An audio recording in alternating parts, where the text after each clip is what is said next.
Hello everyone, welcome to Act the Book. I'm Bakir and I have dedicated my life to self-development. In this channel, I share all the important lessons that I learned from transforming self-help books to help you to make your life better each week.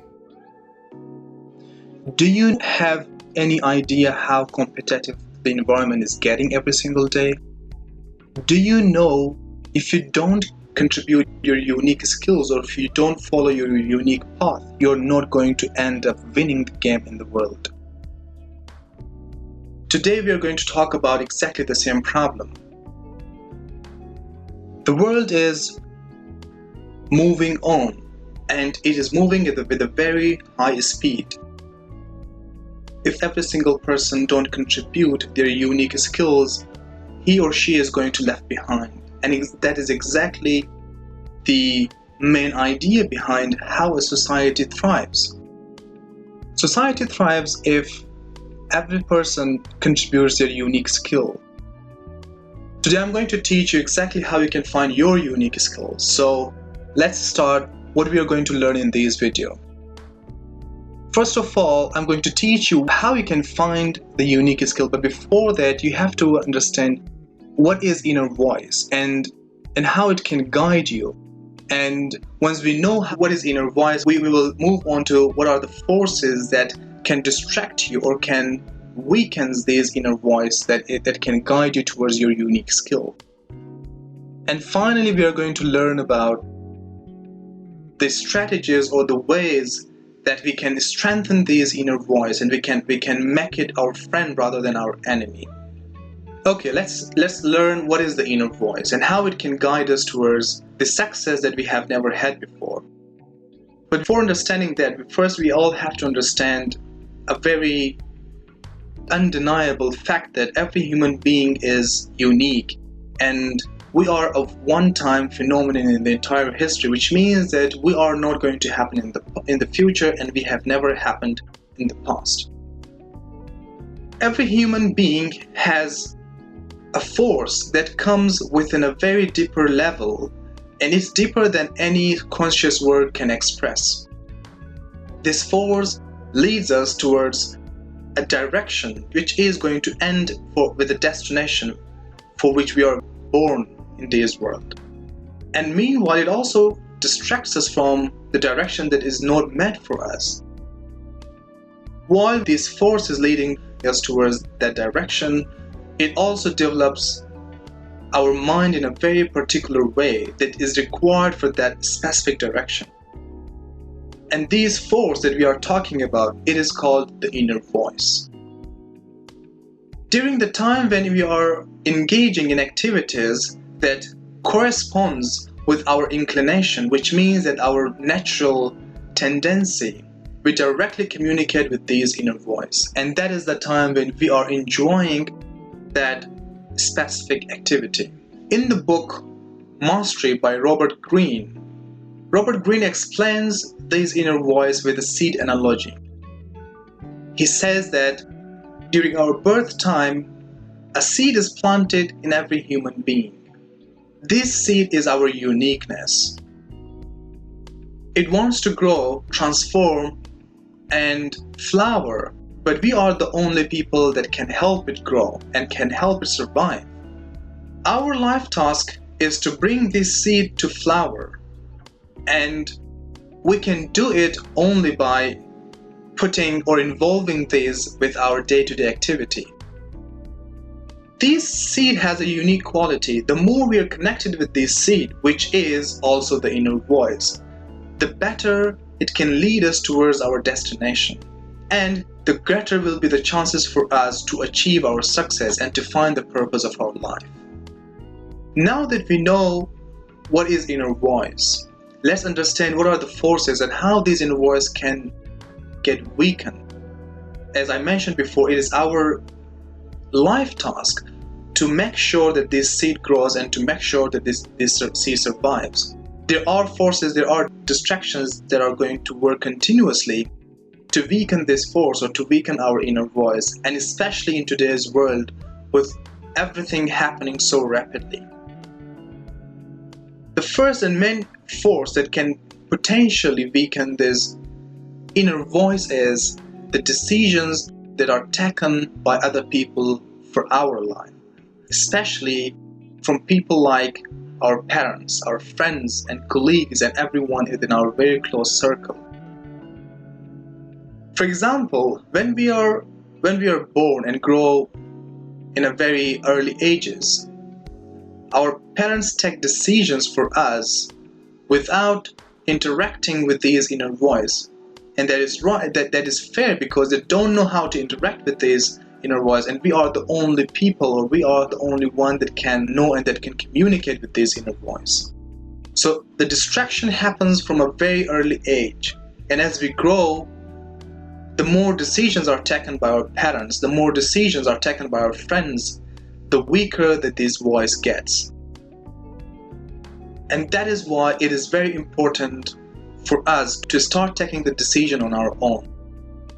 And the second force that can distract this inner voice, or that can weaken this force, is the decision that we take, but for the will of other people, for the happiness of other people. Most often we decide something for our life, but not because we like it, or not because we enjoy it, or not because that means something for us, but that is merely because that means something for other people. And that is a very harmful way. And the other force that can weaken this inner voice is a desire of fitting in a specific social group. Social media is growing. Now everywhere, every single person is engaged in social media. We are sharing continuously every single step of our life. And the likes, the shares on Instagram, on Facebook, on all the other social media platforms, that become the KPIs for the success of our life, which is wrong.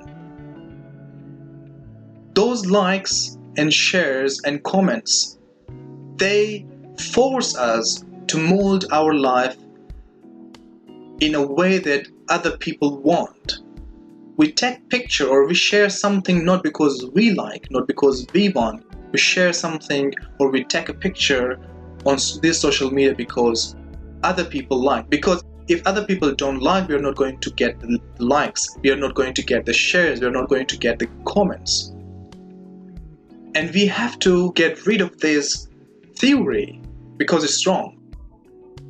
And many people, they don't bring their uniqueness just because they feel being unique is embarrassing in the social group that they live. And that is a very harmful environment for this inner voice. The more we follow or react towards these forces, the weaker the inner voice gets, and the less the chances will be for us to move towards the destination and to find the purpose of our life. Now that we already know what can weaken this inner voice within us, it is a time for us to learn how can we strengthen this voice, how can we be more connected with this, and how can we make sure that this seed that's planted in us can grow and survive. But before that, we must know something very important. And this is the reason that many people, they give up, they don't communicate with their inner voice, they don't reflect within, rather they reflect outside. And it never let for us to reconnect with that inner voice. That inner voice exists within us, and it is there, it gets dimmer and subtle every time that we focus on forces that distract this inner voice. It doesn't matter whatever age you are, doesn't matter where you are, doesn't matter which life situation you are in. It is the right time for you to reconnect with that inner voice now. And there are 3 ways how you can do it. The first and most important thing is to remove all the distractions, to get the decisions for your life on your own, and also to get those decisions not because other people want, but because other people will be happy with that. But you should take those decisions only because you will be happy with that, with that decision and with the result of that. While talking about these, I remember something that is written in the book Life. The Subtle Art of Not Giving a Fuck.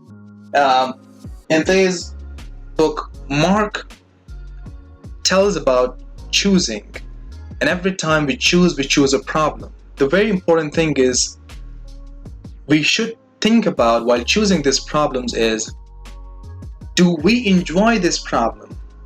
Do we learn something out of this problem? And that is exactly what we have to do with our lives, with our decisions that we take every single day. We choose problems, but do you enjoy the problem? Do we learn something out of the problem? So that is the first thing, and that very important for us to strengthen this voice and to distract all the distractions from our everyday situation.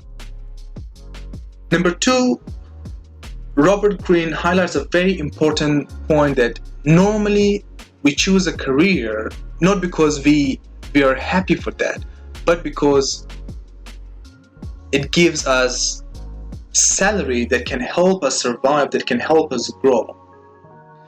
And Robert says it is a very wrong way and it is a very harmful way for us to choose the career. We normally think that we live two lives, one life during work and one life after the work. A very simple question: in which life do we live most of the time? Is it work or is it outside the work? And another important question: in which life we interact with other people most? Is it during work or is it during after the work? That is why we choose work or careers most of the time that we don't enjoy them. And Robert Greene says we have to choose careers, we have to choose job environment that we must enjoy, because that is the environment that the inner voice grows. That is the environment that the inner voice start communicating with us. When we choose the work environment that is beneficial, that is enjoyable for us, we have to make sure that there are adventures, turns and twists in that journey. Because if there are turns and adventures and twists, we are going to enjoy it. We are going to keep with that journey, or we are going to keep with that career. If you are facing challenges in your life, in your new career, in your career that you enjoy the most, you should be happy for that, because challenges bring these adventures. Challenges bring the new opportunity for learning. And if we are facing challenges, it means that we are on the right path. And one thing else that is really important, and I remember it from the book called Atomic Habits. In that book, it tells us that the thing that differentiates between the winner or the successful and the losers is the winners always get used to boredom, get used to activity, and they don't give up. And the losers are the ones who get bored of an activity and they give up. With that said, thank you so much for watching this video. And if you want to learn more about mastery, how you can master any new skill, I've linked the book of Mastery by Robert Greene below in the description. Let me know how you found this video. Let me know how it helped you to find your inner voice in the comment section below, because I'm really eager to know if you are already in contact with your inner voice or you are willing to reconnect with it. So thank you so much again. That is it for today. See you next week. Stay safe, stay healthy, and bye.